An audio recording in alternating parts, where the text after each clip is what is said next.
আজকের ভিডিওতে আমরা জানবো চাওয়ালা এবং নভেলালা দুজনের মধ্যে পার্থক্য কি বা দুজনের চিন্তাধারার ফারাক কতটুকু। চাওয়ালা আর নোবেলালার মধ্যে যে পার্থক্য, এই পার্থক্যটা আপনি আজকে আবার বুঝে যান বাস্তবে। ওই সেভেন সিস্টার নেপাল এবং ভুটানকে নিয়ে যে কথাটা আপনি কিছুক্ষণ আগে বলছেন যে ইউনুস সাহেব বলেছেন, এটা থ্রো করার পরে তখন ভারতের মাথার মধ্যে ঢুকছে, আরে ইউনুস তো ঠিক কথা বলছে। ভারতের পররাষ্ট্রমন্ত্রী এত ক্ষমতাধর লোক, সে আমেরিকা চলে যায় 4 দিন আগে পান্তাবাদ খাইতে। তার মতো লোক কিন্তু বাংলাদেশে আসার জন্য আকুল হয়ে গেছেন। কেন হয়েছে আকুল? সুকান্ত বাবু এবং গোবিন্দ দাস দুজনেই শুনেন। আপনাদের দেশে মোসাদ বসে রয়েছে ঘরে ঘরে, সকল ডিপার্টমেন্টে। ইসরায়েলের মোসাদ গোয়েন্দা সংস্থা আপনাদেরকে চালায়, নাহলে আপনারা পাকিস্তানের লোকে যুদ্ধ করে পারেন নাকি? পারবেন না তো। মোসাদ যদি আজকে উঠে চলে যায় দিল্লি থেকে, মোসাদের গোয়েন্দারা, তারপরের দিনে আপনারা ফেল করবেন, আপনাদের অস্তিত্ব থাকবে না। তা আমার দেশে পাকিস্তানের গোয়েন্দা একটা সামরিক অ্যাটাচি থাকে, সামরিক সচিব, তার অধীনে সরাসরি এগুলিকে কন্ট্রোল করা হয়। অন্য কোনো ডিপার্টমেন্ট বা মন্ত্রণালয় এদের সাথে টাচের না। তাহলে শেখ হাসিনার গোয়েন্দারা কেন বলতে পারলো না যে দেশে এমন একটা পরিস্থিতি সৃষ্টি হবে? কেন বলতে পারেনি? বলতে পারেনি একটি কারণ, সুকান্ত বাবু আপনাকে বলে, এই যে মবটা হয়েছে, এটা হলো গুলি খাইতে খাইতে আগেছে। ওই যে কথা বলছে যে একজনের মারলে 4 জন খারায়, এই গুলি খাইতে খাইতে রক্ত দিতে দিতে তারা গণভবন পর্যন্ত পৌঁছে গেছে। বুঝতে পারে নাই গোয়েন্দারা যে শেখ হাসিনার বাসভবন ঘেরাও হয়ে যাবে। এটা হলো মূল ফ্যাক্ট, মূল কথাটা হলো এই জায়গায়। আজকে 90,000 পুলিশকে আমরা আইনের আওতায় আনবো। আপনি সুকান্ত বাবু শুনে যান, 2018 সালে দিনের পর রাতে যারা করেছিল, রিটার্নিং অফিসার ছিল, তাদেরকে আমরা চেক করেছি, এবং 24 সালে যারা করেছে তাদেরকে চেক করা হবে। 18 সালে যে পুলিশ সুপাররা দায়িত্ব পালন করে জনগণকে বাধাগ্রস্ত করেছে, পিটাইছে, মারছে, ভোট কেন্দ্রে যাইতে দেয়নি, তাদেরকে আজকে 64 জেলার 64 জন সাবেক এসপিকে আজকে ক্লোজ করা হয়েছে। এখন আমরা আর মারামারিতে যাব না। এখন যেহেতু ফিল্ডে আপনি আসবেন না, তো মারতে যাবো কেন? আইনের মাধ্যমে যাবো, আইনের মাধ্যমে যাচ্ছে। এখানে কুম্বুর কান্না আপনারা তো জানেন, এই কান্নার কোনো সুযোগ নেই।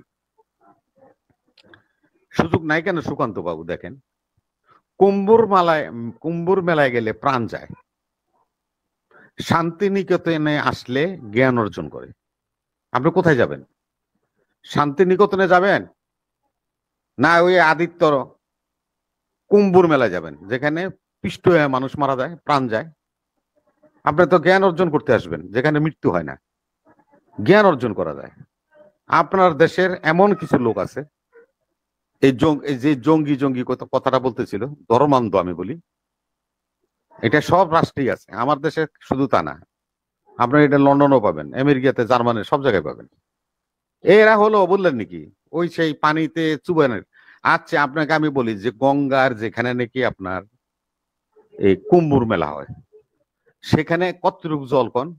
ওই যে আমার কবিগুরু রবীন্দ্রনাথের কবিতা মনে পড়ে যায়, বৈশাখ মাসে তার হাঁটু জল না কি জানি কি দাদা বয়ে গিয়ে হাঁটু জল থাকে, ওই হাইটা যায়, এটা এরকম ধরনের একটা কবিতা আছে না? তো সেখানে তো গঙ্গা জলই নাই মশাই। সেখানে আপনি লক্ষ লক্ষ লোক ওই জলের মধ্যে যদি ডুব দেয়। আমি একটা সিমিলার ঘটনা বলি যে দাদা গোবিন্দ দা আছে, আমি যেখানে বসে আছি এর 1 কিলোমিটারের মধ্যেই আপনাদের একটা বিশেষ গুরুত্বপূর্ণ জায়গা আছে, সেটা হলো লাঙ্গল বন্ধের স্থান, মানে ব্রহ্মপুত্র নদীতে স্নান করে। ওই ব্রহ্মপুত্র নদীর উপরের দিকে কিন্তু নদী ক্লোজ হয়ে গেছে, নাই কিছু। এখানে লাস্ট পজিশনে কিছু যে গর্তের মতো থাকে, ডুবা ডুবা। ভাই আপনি যদি, আমরা তো মুসলমান, আমরা যাই ওখানে, আমাদের বাড়ি ঘর ওইখানে, মেলা টেলা দেখি, যাই, বন্ধু বান্ধব আছে। ওই কাদা জলের মধ্যে বললেন নাকি ওই হাতিরা যেরকম মহিষরা কাদার মধ্যে গড়াগড়ি করে, ওরকম গড়াগড়ি করে উঠে, এটা বলে স্নান। ওইটা কি করে জানেন? আবার সেখানে বললেন নাকি আমরা সামারসেবল আছে, ডিপ টিউবওয়েল আছে, আমরা বসায় রাখছি, ঝর্ণা আছে, এগুলোর মধ্যে নিজেদের পরিষ্কার। এই গোবিন্দ বাবু নিজেও, আপনার সামনে প্রমাণ দিলাম, গোবিন্দ বাবু প্রেজেন্ট। এখন আপনি সেখানে যাবেন, কি শিক্ষা নিয়ে আসলেন? পায়ের তলে পড়ে জান হারাইলেন। শান্তিনিকেতনে গেলে কি আপনার পায়ের তলে পড়তে হয় নাকি মরতে হয়? তো জ্ঞান অর্জন করেন না। এইটা হলো ধর্মান্ধ যারা, যোগে যোগে তারা এই সমস্ত কুসংস্কার বজায় রাখে। সেজন্য কথাটা হলো দাদা, আমাদের যে দর্শকরা যে প্রশ্নগুলি করছে, আমি যদি দয়া করে আপনারা যদি সেটার সাথে থাকেন কানেক্টেড, আমাদের আপনারা শুনেন। একটা রাষ্ট্র পরিচালিত হয় তার নিজস্ব নীতিমালা কাঠামোর মাধ্যমে। সংবিধানটা একটা কাঠামো, আরো অনেক কিছু আছে, যেরকম পররাষ্ট্রনীতি আছে, অর্থনীতি আছে, সাচ এন্ড সাচ। আপনি ভারতে যদি আমাদের সাথে দুর্ব্যবহার করে থাকে বা ভয় দেখায়, কেউ কেউ বলে, আপনাদেরকে একটা গুড নিউজ দিয়ে দিই। ভারতের পররাষ্ট্রমন্ত্রী এস জয়শঙ্কর, যিনি আমার দেশে ভারতের রাষ্ট্রদূত ছিলেন, এস জয়শঙ্কর সাহেব আমাদের উপদেষ্টার কাছে চিঠি দিয়েছেন, উনি বাংলাদেশ সফর করতে চায়।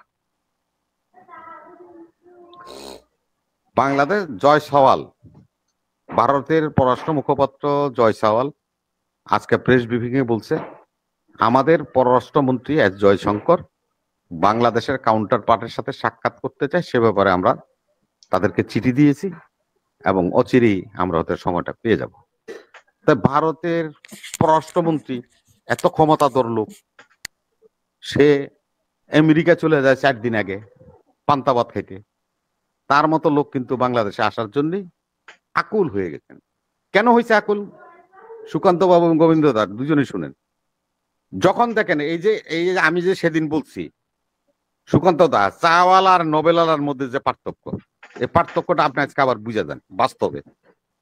ওই 7 সিস্টার নেপাল এবং ভুটানকে নিয়ে যে কথাটা আপনি কিছুক্ষণ আগে বলছেন যে ইউনুস সাহেব বলেছেন, এটা থ্রো করার পরে তখন ভারতের মাথার মধ্যে ঢুকছে, আরে ইউনুস তো ঠিক কথা বলছে, ও ওর মাল নিবে আমার দেশ থেকে, ও নিবে ওর দেশ থেকে আমি আনবো, যেখানে আমি নাকি 400-500 কিলোমিটার দূর দিয়ে যাইয়া 7 সিস্টারে মাল পাঠাইতে হয়, মাল নিতে হয়, কত টাকা আমার খরচ হয়।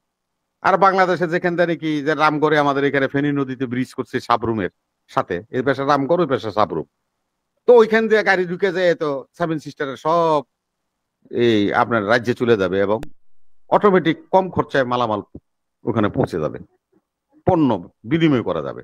এই কথাটা যখন ভারতের যে ওই যে গোবিন্দ দা বলছে যে ওই যে ওদের আইএস অফিসাররা এগুলি চালায় দেশ, আপনাদের দেশ, এই কথাটা কিন্তু সত্য। এই অফিসাররা যখন এই ভাষণটা শুনছে মিস্টার ইউনূসের, তখন তাদের মাথার মধ্যে এটা ধারণা হয়েছে যে না, কেন ইউনুসকে আমরা শত্রু ভাবছি। হাসিনাও তো আমাদেরকে এই ধরনের একটা থট বা চিন্তা দিতে পারে নাই।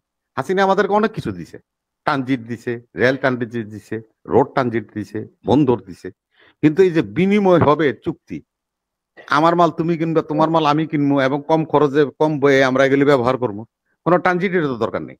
শেখ হাসিনা দিছে ট্রানজিট আগরতলা যাওয়ার লেগে, মরিপুর যাওয়ার লেগে, আর ইনুস দিয়া দিল বললেন নাকি ডাইরেক্ট রাষ্ট্র টু রাষ্ট্র, গ্রাম টু গ্রাম, মনে করেন যে মাথায় করে আমার দেশের লোকেরা খাওয়ার থেকে মাথায় করে পিএইচ নিয়ে মনে করেন যে আপনি চলে যাবে হলো ত্রিপুরাতে, টাকাও তো লাগবে না।